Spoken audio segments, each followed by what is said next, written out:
Dans son évangile, Jean met l'accent sur le fait suivant. Christ est la réponse à tous les besoins de l'homme.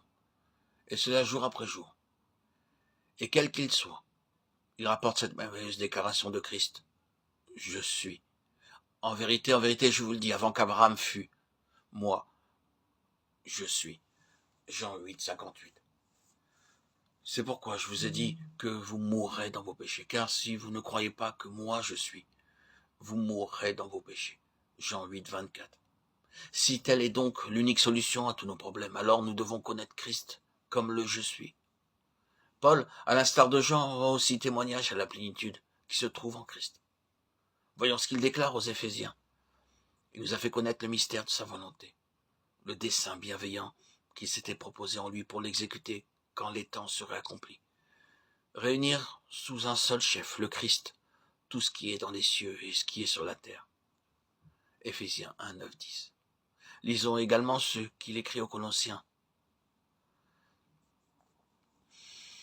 Il n'y a ici ni grec, ni juif, ni circoncis, ni incirconcis, ni barbare, ni scythe, ni esclave, ni libre, mais Christ est tout et en tous. Colossiens 3, 11. Avons-nous vraiment vu que Christ est tout et en tous? L'intention de Dieu, c'est que, qu'en toute chose, il est la prééminence. Il veut réaliser son dessein en mettant toutes choses en Christ et en nous mettant aussi en lui. C'est ce que Paul explique très clairement dans sa première lettre aux Corinthiens. Or, c'est par lui que vous êtes en Jésus-Christ, lequel, de par Dieu, a été fait pour nous sagesse et justice et sanctification et rédemption. 1 Corinthiens 1, 30. Avons-nous bien compris ce verset? Paul ne dit pas que Dieu est disposé à nous accorder certains dons.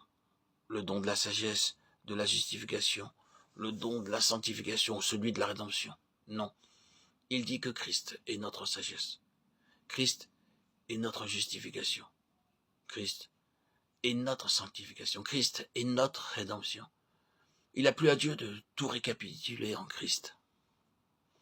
Et il ne donnera rien qui ne soit hors de Christ.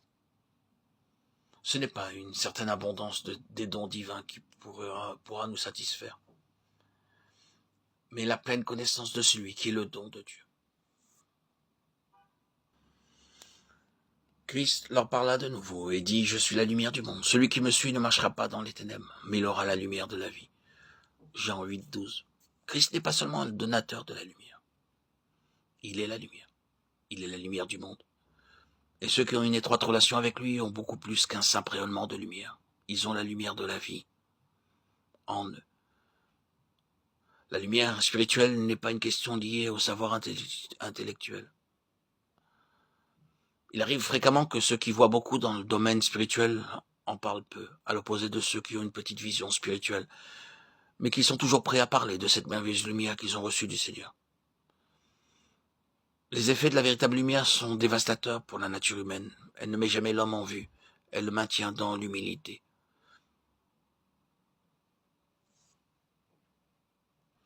Une trop grande connaissance peut faire gonfler l'orgueil de l'homme, le rendre arrogant. Corinthiens 8, 1a. Elle ne peut pas mettre un terme aux œuvres de l'homme, car l'homme peut s'approprier cette connaissance pour sa propre élévation. Une soi-disant connaissance des Écritures peut nous donner une certaine notoriété dans le monde chrétien, mais la lumière de vie ne contribue pas à notre prestige personnel. Au contraire, elle peut faire ce que nulle lumière ordinaire ne peut faire. Elle porte atteinte à l'homme naturel par son éclat aveuglant et fraye pour Dieu une voie pour la réalisation de son dessein dans nos vies.